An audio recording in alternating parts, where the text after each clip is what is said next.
Adobe Firefly is the all-in-one creative studio with AI-powered image and video editing for today's creative process.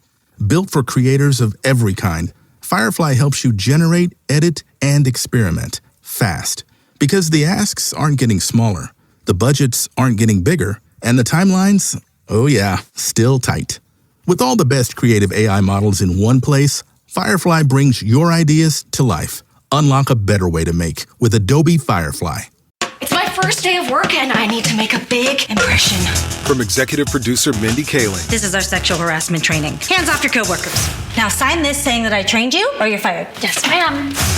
Work relationships are too messy. I just met the woman of my dreams. You gotta chill out and not come on too strong. That goes against my entire personality, but I'll try. Watch Not Suitable for Work now streaming on Hulu and Hulu on Disney Plus for bundle subscribers. Terms apply. A text says, "You're on my mind." A bouquet from 1-800-Flowers says, "You're my everything."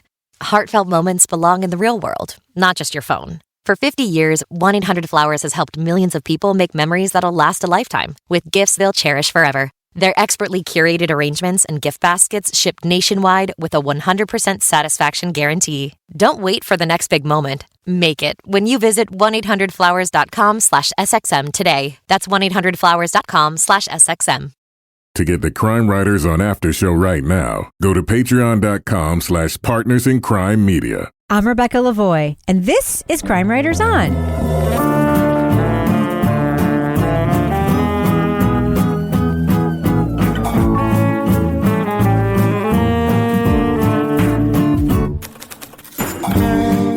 Crime Writers On is the original true crime review podcast that digs into true crime, pop culture, other podcasts. And on this episode, she was the citizen sleuth celebrated for cracking a cold case and nabbing a killer. But her son says Susan Galbreath had an ulterior motive and sent the wrong man to prison. We'll talk about the podcast, My Mother's Lies from Sony Music Entertainment and Message Heard. Joining me to get that done and more is true crime author, TV journalist, and host of These Are Their Stories podcast, my husband and the love of my life. It's Kevin Flynn. Hello, Kevin. Hello, Rebecca. Also with us, private investigator, certified pet detective, resident cat lady, and author of The Final Curtain, it's Laura Bricker. Hi, Laura. Hey, Rebecca. And finally, our captain of all things cynical, author of the City Trilogy, host of Rip Current, More Like Ancient Phalians, Strange Arrivals, and our Patreon Deep Dive Book Club podcast, it's Toby Ball. Hola, Toby. Hey, Rebecca. So, Kevin, This is Monday's program. It's Monday. Happy Monday. What's coming up on Thursday's show? On Thursday, we'll be talking about Season 2 of A Good Girl's Guide to Murder, which could be the name of this podcast. Yeah? Okay, well, maybe good not. Girls, though. Okay, good Who girls. Who says we're good? Yes. We're good women. Exactly. Oh, all right, sure. Yeah, menopausal girls guide to murder. Menopausal women. Not Perry, man. I'm in. You might be I think Perry. I'm in too. I'm on the HRT, so yeah. Dude, I'm 52, you know? So you cannot relate to Pip, and Pip will not relate to you. Not only is Pip 18, but she looks like she's 11. See, the actress is in her early 20s. Ugh. Yeah. The only reason I can relate to Pip is that, and she kind of stole this from me. She's driving the Volvo station wagon, which is what Piper Green drives in my books. They definitely stole it from me. So they were on. Pippa, they knew I was onto something. What do I think? Yeah. They knew I was onto something with that Volvo. Well, that's Thursday's show, Good Girl's Guide to Murder, Season 2. So, Toby, it is Monday morning as this show is coming out. It is. I want you to fast forward in time to Monday morning, Eastern Standard Time. Where do the Knicks stand in the NBA Finals as of this show coming out? What are your predictions? We've only had game one so far because so it's 1-0 Knicks as we tape, and then they're playing tonight as we tape. So this is dropping on Monday, so it's probably 1-1. I don't know. I wasn't feeling so good about the Knicks when it started, but after game one, like a lot of the things I was worried about didn't seem to really play that big a part. So we'll see what happens. It's all about adjustments. This is not a sports podcast. Yes, it's not a sports podcast, but I will say I made the biggest mistake of my life and went to bed during the third quarter because I was so tired. I was so tired. I was up. Know. It was fucking 4 a.m. I was up.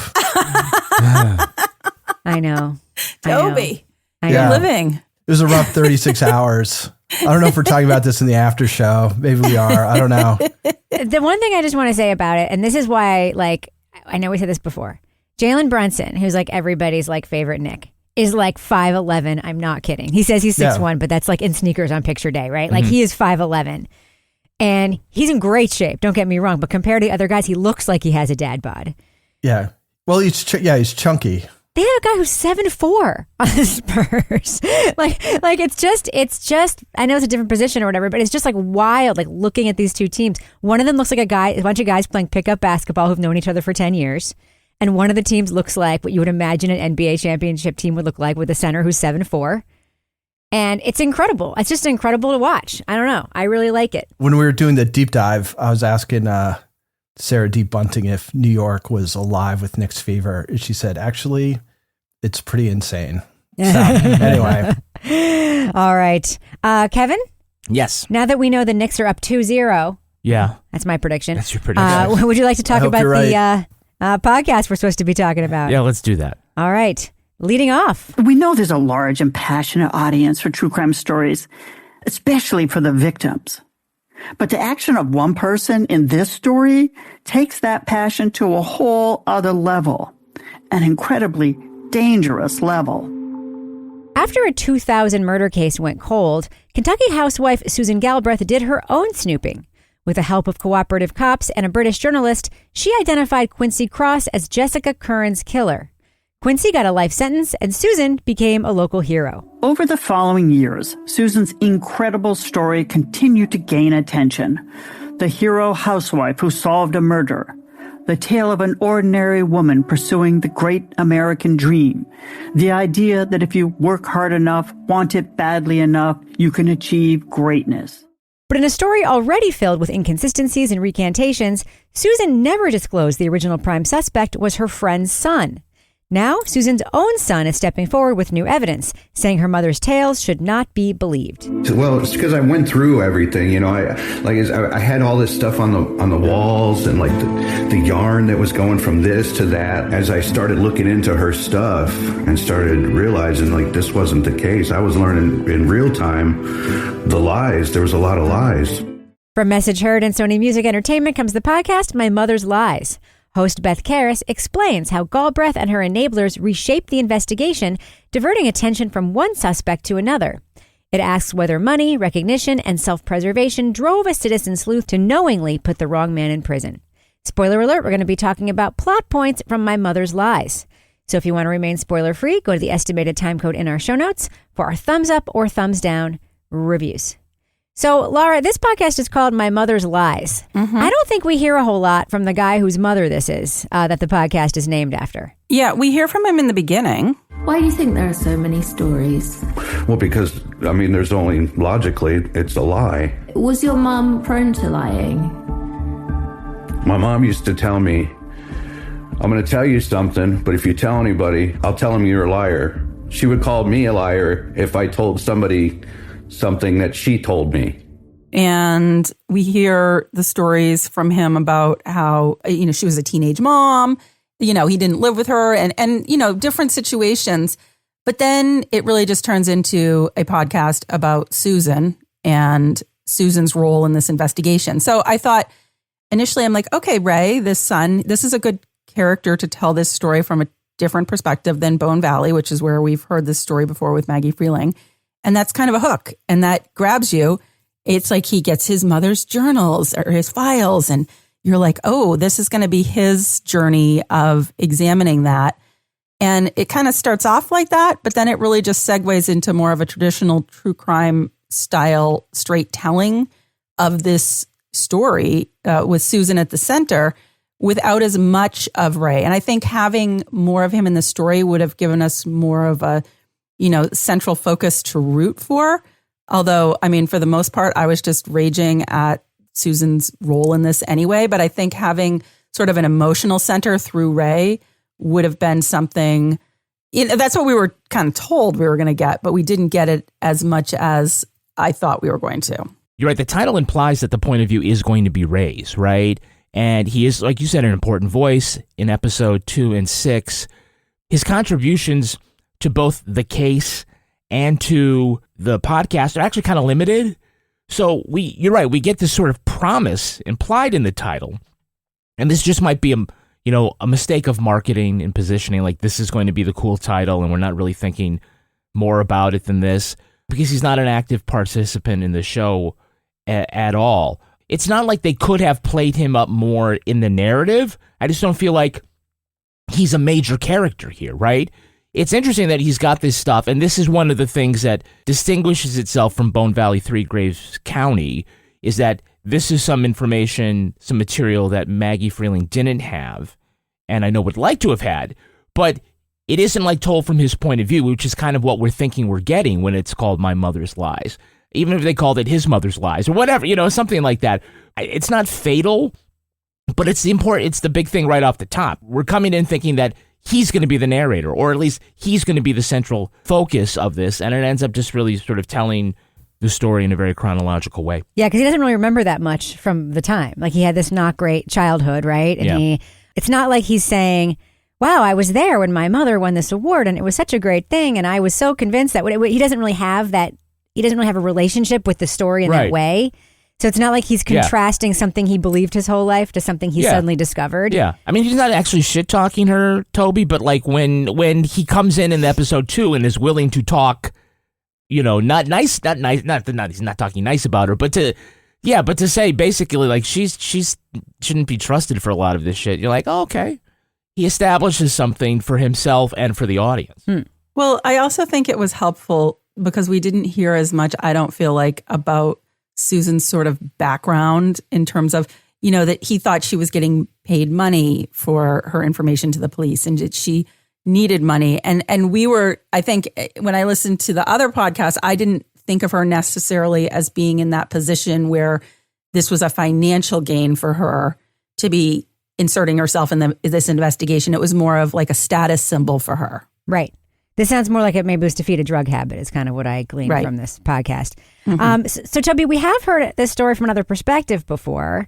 Was it difficult for you, as it was for me, to listen to this? And, Maggie actually appears in this podcast a couple of times, but I found it sort of difficult for me to separate the Bone Valley version of this story from this story as I was listening to it. I kept listening for something like maybe new that I hadn't heard before, maybe more new. What do you think when we've heard something so recently that's so good, and then we get a story like this?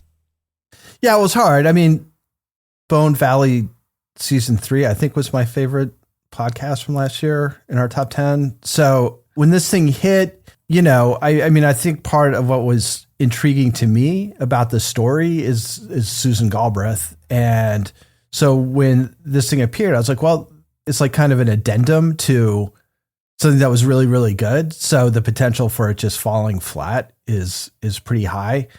And so, yeah, I mean, it's tough. Like, you don't want to compare the two necessarily, but especially since they have to spend a decent amount of time going through stuff that has already been covered in Bone Valley, just because you need to know the context in which this is all happening and the facts of the case, et cetera, et cetera. It just kind of feels like an inferior telling of the same story for 70% of the podcast or something, or even more. There's just a lot of going through stuff that you've heard better somewhere else to get to a smaller amount of stuff that's kind of new or adds like a slightly different lens to look at things for. And for me, that was like a pretty big drawback. And there were times when I'm like, is this new? Is this new? Is this new? Because I kept waiting for something to kind of pop. And there's some interesting stuff at times. I think that was tough. If we had listened to Bone Valley season 3, I think maybe I would have liked this more. But again, some of it was just a recap of stuff that's been done better elsewhere. Toby, I agree with you. Yeah, it's we often do things where we have the same case and it's one is a podcast and one is a documentary or a scripted series or something like that. And so we're never really doing like apples to apples on these comparisons. And it becomes hard because then you have to sort of try to review one thing for what it is as opposed to the thing that it isn't. So this is one of the few that I can remember where we have two separate podcasts doing the same thing. And I think what's different here is that My Mother's Lies is much more linear, where Bone Valley 3 is really more investigative and advocacy coded. The story of Quincy Cross as the ringleader in this heinous crime is simply not borne out by the evidence. And the main witnesses to this alleged crime are now all on the record saying they lied. We hear from different people in both of those. Maggie, though, with the way she told the story, she flipped the right cards at the right moment for maximum impact. The whole thing about Susan having some connection to Jeremy didn't come out to episode 4 or 5 or something like that, where it ended up being like a whole big oh shit moment for us. And Maggie's personal sides were much more intimate. But I think with My Mother's Lies, it's always going to kind of think, like you say, suffer in a head-to-head comparison. But reviewing it as is, I think it's good. And I think it tells the story in a way. If we had never heard Bone Valley 3 and we heard this, I'd be like, oh, that's a really interesting story with some interesting people. And also at the end, we find out there's more to it. We have these hearings. In fact, there's still more going on, so the story continues. Well, I think it's a different type of story. I mean, I did think about that as I was listening to this, and I'm like, okay, it's hard to compare something to Bone Valley. Bone Valley was told, I think, more through the lens of the wrongful conviction and the Innocence Project and a different style of investigation. And this one, Susan felt like more of the center of this to me. And for me, I was rage walking around listening to this. And so Kevin, I was like, this is pretty good. It's hard because we have heard the story told in a much different style of journalistic reporting than we're hearing in this. So Toby, Tom Mangold is also a central character in this story. He's the British journalist who I always hear has won a lot of awards. Don't know how that happened with what we hear about in his role in this story. I became her news editor. She became my trainee cub reporter. I taught her my trade from the bottom up. Don't chase gossip. Check every reputation. Check and recheck every fact. The untold thing that I always wonder about is what happened to him in the month before he decided to pick up this story and go to the United States. Did he know some sort of disgrace was coming, or had he been maybe involved in some scandal and was like, I have an opportunity to get the hell out of here and do a whole different story? Sounds like he was unemployed or something, yeah, right? it sounds like he'd already had some sort of weird fall from grace, but they're a weird team, right? It's kind of buffoonish. I mean, it sort of feels like something with Ben Stiller and somebody, would be in a movie about these guys, because they seem like clowns. Mangold, and not without help. Mangold being able to get all these law enforcement files, I guess because he's got a posh British accent or something, but they just turned him over to him. But then they go and they interview people and they have a shtick where Susan pretends like she's a bumbling idiot, like Columbo or something. And so it just feels kind of dumb. And then this whole thing about how psyched they are that there's going to be a movie, and he's like, I don't want Brad Pitt to play me, or it's like, come on, dude, have a little self-respect. Not to mention the fact that you're trying to put this guy in jail for the rest of his life. The idea that nobody did enough sort of background work or looking to see that Susan was friends with Jeremy's mom. And I thought in Bone Valley, it seemed as though they might have a sexual relationship or a romantic relationship. And they didn't go into that here. But regardless, this was thinner than Bone Valley for sure. I think it would be pretty easy to deduce that Susan is doing advocacy work rather than straight up neutral investigation. And then, I guess it wasn't at least clear to me when her methamphetamine use was happening, whether it was happening while this investigation was going on. She needed some energy, Toby, to keep going on this investigation. Just pop a little meth, keep going. It sort of seemed like Mangold should have known better, if he's really this experienced journalist, than to kind of put all his eggs in that basket, except for the fact that he thought it was such a good story that he was going to be able to make some money off of it. And the idea that actual law enforcement people were willing to at this as well. Yeah. It's mind boggling. I don't understand it. What's not mind boggling is joining us on Patreon. True. Facts. It's an easy idea. Business section. Absolutely. Thanks, Toby, for letting me jump on for setting me up. That's what we call an alley-oop, right? Yeah, you just throw it up and then I jam it into the basket. If you join us at patreon.com/partners. It's also called a set and a spike in volleyball. Yeah, that's a girl sport. Stay in your lane, Rebecca. Wow. I'm not taking that out. No, bitch. All right. You get exclusive content, including the Crime Writers on After Show. This time, Laura is going to explain her quick getaway out of the country and into someplace sunny and warm. She was briefly extradited. Briefly extradited. One of my attorneys told me there was an upcharge if he had to come get me. Oh, okay. Well, then we'll save that for the after show. Other exclusive content include Toby Ball's Deep Dive Book Club podcast. Toby and his panel recently talked about the book Chaos.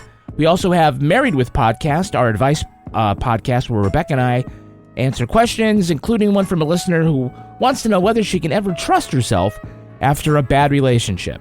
I say yes, unless you are Susan and she's your mom or something like that. I probably shouldn't. Something's Off is Rebecca and Mel's true crime podcast, and so much happening. Lordy, there are tapes. Man, there are tapes. I was going to say, when I wrote the script all about this, there was some Turtle Boy stuff, but apparently... No, that's nothing. Troopa Proctor's text messages, the rest of them are out. Not the rest, but a segment, enough of a segment. A segment, GMA this sampling. morning.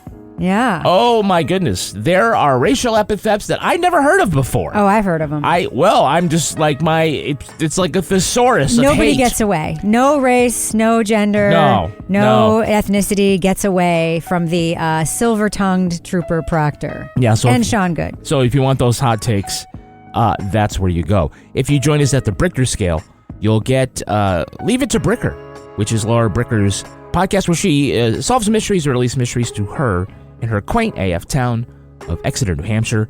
Laura, what's coming up on the next Leave It to Bricker? I solve the mystery of my condo board. Or I don't. I start the investigation into my condo board. You don't overpromise. You're just like Pip in A Good Girl's Guide. No, she's not. To condominium Except Laura's living. not boring. She's not. I'm not. For those of you who come in at the Let's Do What We Do level, you get episodes of Crime Writers on early and ad-free. And if you're a deep diver, you get all of that. And you're an exclusive sponsor of Toby Ball's Deep Dive Book Club. Toby, recently you talked about a book called The Other Side of Prospect. Who was on your panel? You mentioned Sarah D. Bunting earlier. So who else was there? Connecticut-based journalist Josh Eaton and a member of the extended CWO universe, Mel Barrett. Nice. She is a member of the CW Extended Universe. I love that for her. Those are all ways you can help yourself by helping us by joining us at Patreon. That's patreon.com/Partners in Crime Media. She's like our Scarlet Witch. Who? Mel Barrett. Oh, Mel, yes. Yes, I'm trying to think of some extended universe. Maybe Deadpool. Now that he's getting pulled into I don't like Ryan. What's his face? Oh, okay. So sorry. We're not Deadpooling that. We're not Deadpooling All right. So, all Kevin, does thus end our business section? Thus ends the business section. Let's fade that music out. Hey, everybody. Ted Danson here to tell you about my podcast with my longtime friend and sometimes co-host Woody Harrelson. It's called Where Everybody Knows Your Name, and we're back for another season. I'm so excited to be joined this season by friends like John Mulaney, David Spade, Sarah Silverman, Ed Helms, and many more. You don't want to miss it. Listen to Where Everybody Knows Your Name with me, Ted Danson, and Woody Harrelson sometimes, wherever you get your podcasts. Adobe Firefly is the all-in-one creative studio with AI-powered image and video editing for today's creative process. Built for creators of every kind, Firefly helps you generate, edit, and experiment fast. Because the asks aren't getting smaller, the budgets aren't getting bigger, and the timelines, still tight. With all the best creative AI models in one place, Firefly brings your ideas to life. Unlock a better way to make with Adobe Firefly. It's my first day of work and I need to make a big impression. From executive producer Mindy Kaling. This is our sexual harassment training. Hands off your coworkers. Now sign this saying that I trained you or you're fired. Yes, ma'am. Work relationships are too messy. I just met the woman of my dreams. You gotta chill out and not come on too strong. And that goes against my entire personality, but I'll try. Watch Not Suitable for Work now streaming on Hulu and Hulu on Disney Plus for bundle subscribers. Terms apply. When I need to impress someone with a gift, I go straight to 1-800-Flowers. There's a reason they've spent 50 years as the floral authority. Every stem is hand-selected by a vetted florist, and with same-day delivery nationwide, 100% satisfaction guaranteed. That's why millions go to 1-800-Flowers to celebrate life's most important moments. Order now for up to 40% off. Don't miss out on this limited time offer. Act now and save up to 40% at 1-800-Flowers.com/SXM. That's 1-800-Flowers.com/SXM.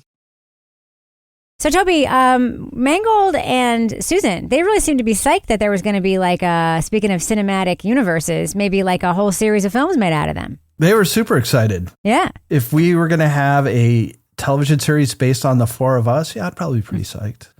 But we're not trying to put anybody away for life in prison to cover up one of our friends' kids' murderous actions. So interesting. Yeah, we did have that casting that time where we were all like Game of Thrones characters. It's really funny you just said that because I know the whole universe doesn't revolve around this, but in the Karen Reed case, Carrie Roberts and Jen McCabe had some text shortly after John O'Keefe's murder about who would play them in the movie.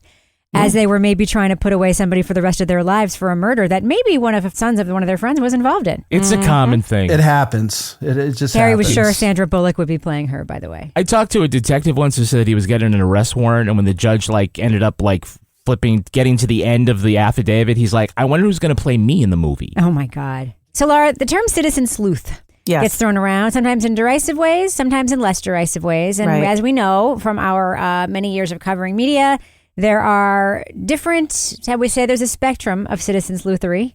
Right. And some of the spectrum is more benevolent and diligent and earnest, and some of the spectrum less so. Right. Saying they're on the spectrum of citizen sleuthery. Okay. Yes. So, Laura, what do you think about where Susan Galbreath might fit on that spectrum of citizen sleuthery? I think Susan lands on the really far end of the spectrum in terms of not reliable citizen sleuth and then not helpful. You know, we've got I was thinking about that documentary we just watched about the guy who took over from Warren Jeffs. And we had the documentary maker there who infiltrated and helped and did talk to, was working with the FBI as the raid was going down. And that was somebody that was, misleading some people so that this could be brought to an end. This with Susan, I continue to just be absolutely astounded at the way that the police were like, yes, Susan was one of the team. And we just kept her updated and she was part of everything. And I'm like, I don't know what the hell was happening in this state that people that were in law enforcement thought that this woman actually was a credible person to be assisting with this investigation and continue to, when the investigation was taken over by another agency, they continued to work with her. And you look at the damage that has been done in this case and it's so muddied. And I think that's what's so extremely frustrating is that you can see how this involvement of this citizen sleuth, and I'm not saying all citizen sleuths are not, there are situations where somebody can be helpful that has information that is out doing work or, kind of trying to gather information because, people might be more comfortable talking to them instead of to the police or the investigators, and they might be able to gather information that way. And they might have somebody that has a confidence in them and tells them something. In this case, though, it's like the snowball that ran away with Susan in her involvement in the investigation, but now trying to get Quincy Cross and get him out and get his conviction overturned, the work that the Innocence Project is doing to try to do that, it's like there's such a hurdle to overcome because of all this shit that Susan did. And you're like, this is clearly, there's a lot going on in this case that didn't happen correctly. But the horse is out of the barn because of this woman. And now this poor guy is kind of just fucked because there's such a narrow window of what information would actually help that case move in another direction. All because of her. And she's not here to speak. And it's just... She's what, Laura? Isn't she dead? She is dead, yeah. Yeah, I mean, she's dead. She's dead. So, great, Susan. I hope you're resting. No, that's mean. But I'm just saying, she's dead. So great, Susan. I hope you're rolling over in hell now, Susan. Exactly, for what you did. But no, I mean, so she's not here. They couldn't question her. They couldn't see if she had any sort of an awareness about the role that she played in this not perhaps being totally the best direction that things could have gone. And so we're left to deal with the mess that she created. A couple of things there that I don't know if every cop believed her, right? Was in on it. And some did. Certainly ones we heard that guy, from, yeah. the state trooper. I mean, someone eventually did that. And I think in some of the things, I mean, we heard much more tape from Susan and cops in Bone Valley 3, but there were some that were playing along with her, and we do hear the one this time where like she's all affronted by the fact that the guy didn't, the new detective didn't immediately call her. I mean, so she's picking up on stuff like that. Here, she's asking the detective to justify why he hasn't called her yet. We had talked about 2 weeks ago when I talked about Quincy being in town. Right. And that we were supposed to meet that following day. Right. And I never heard from you. Yeah, well, I called between 9 and 10 o'clock, and I probably called 3 or 4 times, and it was busy. I think we can still have a really great debate about, like, was she doing this for money? Was she doing this for attention? Was she doing this to save Jeremy's ass? But what it comes down to is, was Quincy Cross's rights violated by this investigation? And some of the emails and stuff might show that Susan didn't come to this with clean hands.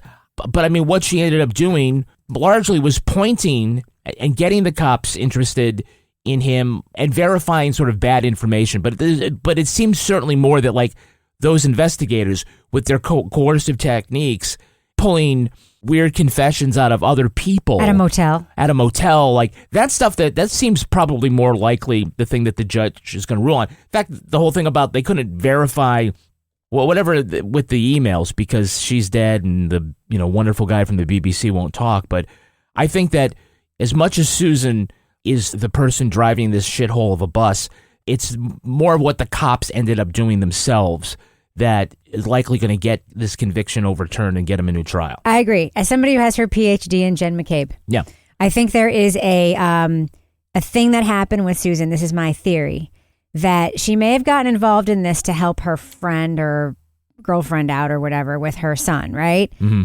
And it was like, and then I think she got really high and addicted to the control and power she felt as a result of being in the middle of this thing. And they're like, hey, Detective Galbreath and whatever. And, I have it on good authority that maybe Detective McCabe is like a epithet that gets put around. The cops get addicted to getting free information that they don't have to actually work for. But it actually ultimately is on the cops. It's ultimately on the cops for not doing the right thing. Well, there are probably still a lot that, liked they arrested Jeremy. They're going to trial with Jeremy, right? There are some cops who would probably have seen her as, the term is, a useful idiot. Mm-hmm. Someone can do this, remember in Murder at the U? They're like, well, you journalists can do shit, we can't. Yeah. That's right. That's why you're letting him do it. Yeah. Right? So they probably said, let her fuck around. Yeah. And, But then let's trust everything and not verify exactly. anything. Like the belt, right, Toby? That is the weirdest detail. I remember that's from Bone Valley, too. Like the whole how this one thing gets inserted into the story and then becomes an integral part of the story. The belt, when Jessica Currin, from my understanding, was not killed by a belt. But Toby does wear a belt with his sweatpants. Yes. I do. It's like there's a couple things going on. And one of them is the actual sort of effect it has on the case. And it goes from really being a detail about the way Quincy was acting at a party that then gets attached to a piece of leather that's found. And it eventually the theory becomes that Jessica was murdered with this belt that is only appears in testimony about the way he was acting at the party. Right. But I thought what was also interesting as sort of a look at the way Susan was kind of processing everything in this case is that she, under oath, says that she saw a photo of Jessica's body with a belt around her neck, which clearly did not happen. And I think that's when she gets off and people kind of laugh at her, assuming that she's being sincere in that. And why would you lie under oath about something where people can just be like, here are the 3 photos and it's not there? It just kind of shows how she mentally is processing this stuff and coming to believe these things that are just a matter of kind of conjecture to begin with. But then she gets so wrapped up in them that they become not just facts in her mind, but facts that have separate pieces of evidence that support them. And that evidence doesn't actually exist.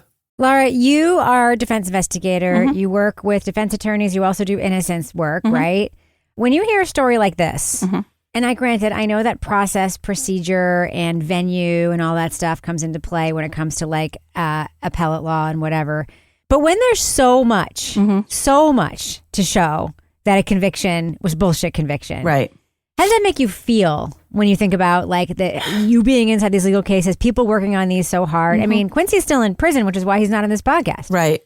Yeah, it's just, I think that's kind of what I was saying before with Susan. It's so frustrating because these cases take years and years and years to get the work done to, get to a place where you can either get back in court or have something that's tangible to move forward with. Whereas the investigation can take months and then it's years and years and years to undo this. And it's a marathon. It's not a sprint. And hearing all this information about the girls now saying the diary was fabricated, the diary was made up, recanting their statements, and seeing that even that doesn't do enough. I really respect the people that do that kind of work because there's not a lot of payoff for a long time. And you're just kind of plodding along and continuing to try to find something that's going to move the needle. And in this case, you have the recanting witnesses, the diary, Susan Galbreath's role in feeding the information. And yeah, some of the police believed her and some of them didn't, but she still meddled in this and had a role in it. We hear that there was going to be this hearing for Quincy. And of course, you look that up now and you're like, yeah, the judge didn't buy any of this. And that is so frustrating because you're like, okay, what can be done in these situations? And how do we all continue to fight the good fight to do something when you see something like this that is wrong? So Kevin, yeah, we've heard a similar story, the same story, basically told in similar ways, but with different angles with two hosts, right? Right, yeah. Who's better? Maggie Freeling or Beth Karas? Oh God, that's a trick question. They're both good in their own ways. That was just a setup for you to be able to read your last note. Oh, Kevin. thank you. Well, I think Beth actually does a really good job here. Now, I don't know about you, but listening to the way she speaks to a detective, I'm stunned. What starts as a disagreement turns into a 3-minute squabble. Susan's sense of entitlement is astounding. And worst of all, from Susan's point of view anyway, it seems as though Detective Steger intends to do his job, going back to the facts of the case and the original suspects. And I mean, it's a different kind of story, right? Maggie is more of is more doing sort of like this investigative part of it, whereas Beth is telling really more of a narrative part. But Beth also comes in, I think, at the right time with her experience and her observations, having been both a broadcaster, a journalist, and an attorney and a prosecutor. Like she didn't come in like simply performatively. I didn't think so. I think that she came in and added those perspectives at the right times when the audience needs to know something. Like this was really weird, or can I do love when she was like talking about like the documents and saying that like no one should have those documents who's not a journalist. It was like, if you're not a cop or a journalist, you shouldn't have those documents. Right. It's like, well, thank you for sticking up for the journalist. Yes. But Beth has done other podcasts before. I think that she does really well here. Right. It's a different, again, I don't want to go apples to apples because they're both very good in different ways. And I think that for this kind of story, I think Beth and that British producer, not the one from the BBC, but the one that she was using there, they did a good job of advancing the story from A to B to C.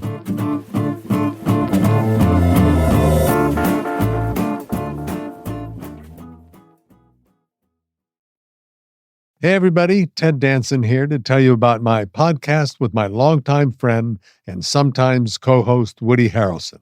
It's called Where Everybody Knows Your Name, and we're back for another season. I'm so excited to be joined this season by friends like John Mulaney, David Spade, Sarah Silverman, Ed Helms, and many more. You don't want to miss it. Listen to Where Everybody Knows Your Name with me, Ted Danson, and Woody Harrelson sometimes, wherever you get your podcasts. Adobe Firefly is the all-in-one creative studio with AI-powered image and video editing for today's creative process.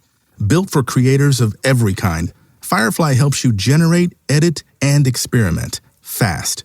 Because the asks aren't getting smaller, the budgets aren't getting bigger, and the timelines, oh yeah, still tight. With all the best creative AI models in one place, Firefly brings your ideas to life. Unlock a better way to make with Adobe Firefly. It's my first day of work and I need to make a big impression. From executive producer Mindy Kaling. This is our sexual harassment training. Hands off your coworkers. Now sign this saying that I trained you or you're fired. Yes, ma'am. Work relationships are too messy. I just met the woman of my dreams. You gotta chill out and not come on too strong. And that goes against my entire personality, but I'll try. Watch Not Suitable for Work now streaming on Hulu and Hulu on Disney Plus for bundle subscribers. Terms apply. A text says, "You're on my mind." A bouquet from 1-800-Flowers says, "You're my everything." Heartfelt moments belong in the real world, not just your phone. For 50 years, 1-800-Flowers has helped millions of people make memories that'll last a lifetime with gifts they'll cherish forever. Their expertly curated arrangements and gift baskets ship nationwide with a 100% satisfaction guarantee. Don't wait for the next big moment. Make it when you visit 1-800-Flowers.com/SXM today. That's 1-800-Flowers.com/SXM. All right, let's do what we do. Let's let our listeners know, should they check out My Mother's Lies? Laura Bricker, thumbs up or thumbs down for the podcast, My Mother's Lies. Yeah, I'm going thumbs up with this one. This is the second time we've heard this story, and we talked a lot in our review about comparing the two styles of telling the story. Overall, though, for me, this was, more of a straightforward true crime podcast about a case that's been taken on by the Innocence Project in Kentucky and a citizen sleuth. And I think this is a story that highlights the dangers of citizen sleuths being involved in investigations and how that can snowball into situations that are then years and years in the undoing if they're even able to be undone. And this is definitely rage-inducing for me to listen to as somebody that works in the defense field. But also we have some added background about the citizen sleuth through a family member this time that we didn't have in the other telling. I think this had more of a, reporting style of telling the story rather than going undercover investigating and redoing the investigation. But at the same time, I think it had a very good overview of this case, how it landed where it did. And, if only some of the players that were involved were still around to be interviewed, it would have taken it to another level. But overall, I think this was really, for what it was, I think this was good. So this is a thumbs up for me. Toby Ball, thumbs up or thumbs down for My Mother's Lies? Yeah, this is a little bit of a hard one because I think what I really want to say is why don't you listen to Bone Valley Season 3, which I think is a better telling of the general story, and then listen to this afterwards to get sort of a slightly different take and sort of focusing a little bit on other parts. The only other thing I would say is I do think, and maybe I'm just forgetting because Bone Valley had all this other stuff, the pairing of Tom Mangold and Susan Galbreath, I guess there's no really funny moments in this, but sort of the mental picture of them working together on this stuff and sort of the aftermath of it is so weird and kind of buffoonish that it would make a good dark comedy, I think. You mean the giant case of cheap Sauvignon Blanc that he had to buy as soon as he got to America? Yeah. Kevin Flynn. Yeah, I guess I'm a thumbs up on this. I really hate to compare it directly to Bone Valley because it's a different kind of telling. One of these podcasts is a noun and one is a verb. And Bone Valley 3 is more of a story through an investigation. This one is a much more linear telling. I think that it's more concise. You're not going to hear about somebody talking about their mother's lies, despite what the title says. That was kind of a poor choice, I think. However, what we have inside this package here is a pretty good, engaging, straightforward telling of a true crime story. And there's still more to this case. The system manipulates people, and the people also know how to manipulate the system. This is a great example of that. So whether or not you've listened to Bone Valley 3, and I agree with Toby, you should, this might actually be the one to listen to first because you kind of get the overview of the story much more concisely, and then you can go down to, the Quincy Cross story 2.0. So anyway, for me, I like it. It's a thumbs up. I didn't hate it. I didn't hate it either. It's a mild thumbs up for me too. I have a thing I want to say about the distribution of this podcast and the marketing around it. So The Binge is a channel, right? The Binge is like a network, less sort of a collection of podcasts made by different companies in collaboration or whatever. And if you go to the Binge channel on Apple Podcasts, which I think where most true crime podcast listeners listen to stuff, there's like this whole catalog of individual stories you can listen to. You can't find My Mother's Lies in that catalog with individual pictures. Where you can find this podcast is in a feed called The Binge Cases, and this is like season 20 in that. But because of the way they've distributed it and marketed it, when you search for My Mother's Lies on Apple Podcasts, you get like about 100 results because they've feed dropped this episode into episode 1 or whatever into all of their like 500 feeds. So you can't find this show. You click on one, you're like, oh, that's not it. That's just a trailer for it. Oh, that's not it. So the Binge, you need to get your act together with regard to your distribution, because if you're not going to make a separate tile and a separate feed, my recommendation would be to, even if you're putting it in the Binge Cases, still put it out as a separate feed. Maybe you intend to do that in the future, but this was impossible to find. Kevin was like, this is what we're listening to. And I was like, I can't find it. I found 100 things that say it's that, but none of them are that. Anyway, so it's a kind of a sloppy channel in that way. That being said, this is a decent podcast. I'm okay with being told the same story by two competent people in two different ways. The issue is you're comparing Beth, who's great, to Maggie Freeling, who is outstanding. And Maggie Freeling, she definitely has more... Pulitzers. Well, she's a journalist we trust, which is why she can bring herself into stories and tell us what she thinks about it and tell us how she feels about it. Stuff which is not traditionally upheld as like the greatest journalistic practice, but she's sort of invented this brand of journalism where she can do that and we trust her, right? And Beth just does a very competent job telling the story in a really interesting way. And it's very hard to compare those two things. So like Beth... one thing I will say I really appreciate was hearing Maggie in the podcast, because sort of Beth acknowledging this other body of work existed, I think was important for me to sort of stay in and be like, okay, so we're not just going to like tell this as though we're the only and first people who have ever told it. So I think Beth is great. I think the show was pretty good. It wasn't like sparkly, didn't have like a sheen to it that like I think Maggie brought to her telling of it and that we hear in some other true crime podcasts, but like, I can't wait to listen to the next episode kind of thing. But it was good enough. So yeah, nice work there, Beth, and Binge, get your act together with your distribution. All right, now it's time for my favorite part of the podcast, a little something I like to call the Crime of the Week. Crime of the Week! A South Carolina police officer has been fired and faces charges after pointing his gun at a fellow cop. It happened inside the Myrtle Beach Police Headquarters. Documents say Detective Michael DiPiazzi pulled out his department-issued firearm and pointed it at a patrolman. The reason? The patrolman was reheating fish in the microwave. Oh. Anyone who ever worked in an office knows it's a faux pas to bring last night's scallops or fried haddock to the lunchroom and put it on blast for 2 minutes. Because it's not like warming up chocolate chip cookies or cinnamon rolls. Nothing will stink up a joint faster than microwaved fish. DiPiazzi was booked in a detention center and released on bond. He's due in court in August. We think he should take his case to trial because once they find out what his coworker was doing, no jury will convict him. So panel, not to victim blame, but anyone microwaving fish should get a cap in their ass. Mm-hmm. What's the next inconsiderate thing this patrolman will do in the office? Laura Bricker. After he finishes eating the fish, he's going to sit down at the conference table and start trimming his toenails. Oh, what do you think, Toby Ball? I was going to say trimming his toenails. Believe it or not.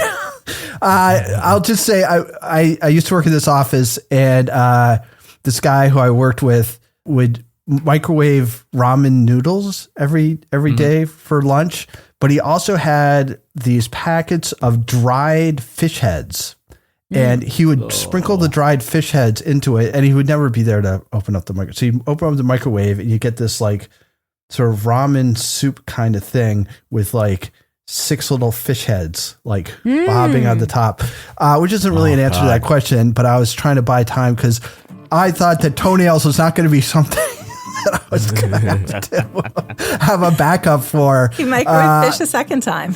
Yeah, I don't know. It's like using the last of the toilet paper. What about you, Kevin? Yeah, he's going to clip his toenails at the conference room table. Oh, okay.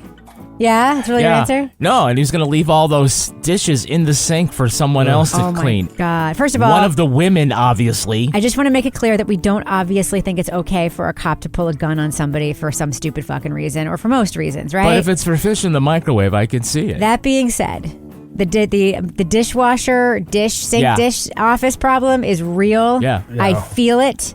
So much so that we've like created a new job at NHPR where like the new assistant to our CEO is not going to have to empty the dishwasher because it's like you see this person who's doing all this important work in there every fucking day. Yeah, and it's no always one else dudes. does it. It's always dudes, and it's always some woman who's like, fuck these dudes. I have to do these dishes. Exactly. All right, Lara Bricker, if folks want to find you online, how can they find you maybe on social media? You can find me at Lara Bricker on Instagram and Blue Sky. What about you, Toby Ball? How can you be found? At TobyBall603 on Instagram. What about you, Kevin? I'm at Kevin P. Flynn. You can follow me everywhere, including Instagram and X at Reb Lavoie. Follow the show everywhere at Crime Writers On, but mostly you should join our incredible Crime Writers On Facebook discussion group. It's really fun and everybody's rad. You should also go to our website, crimewriterson.com, to get our newsletter. It's free and it is awesome.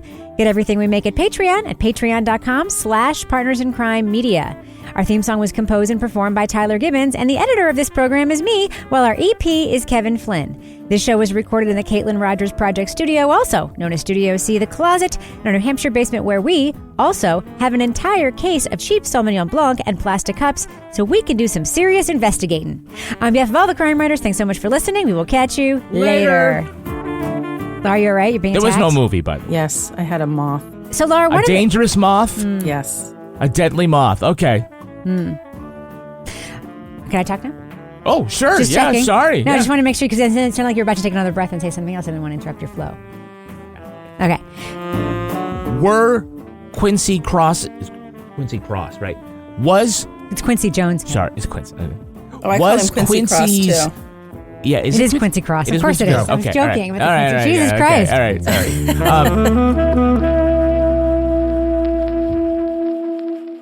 Partners in Crime Media.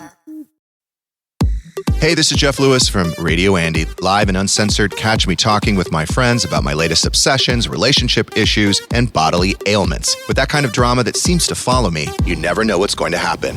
You can listen to Jeff Lewis live at home or anywhere you are. Download the SiriusXM app for over 425 channels of ad-free music, sports, entertainment, and more. Subscribe now and get 3 months free. Offer details apply. Why have we asked our contractor we found on Angie.com to be our kids' legal guardian? Because he took such good care when redoing our basement that we knew we could trust him to care for our kids. We only met a month ago. Angie, the one you trust to find the ones you trust. Find pros for all your home projects at Angie.com. Traditional home security only alerts you after a break-in, and that's too late. SimpliSafe is changing that. Stop. This is SimpliSafe. Police are on the way. We don't just alert, we stop crime before it starts. SimpliSafe, plan starting around $1 a day. Save 50% on your new system with professional monitoring at simplisafe.com/SXM or with promo code SXM. Outdoor deterrence requires a SimpliSafe Active Guard outdoor protection plan starting at $49.99 a month. Visit simplisafe.com/licenses for alarm license information. Tennessee 2012.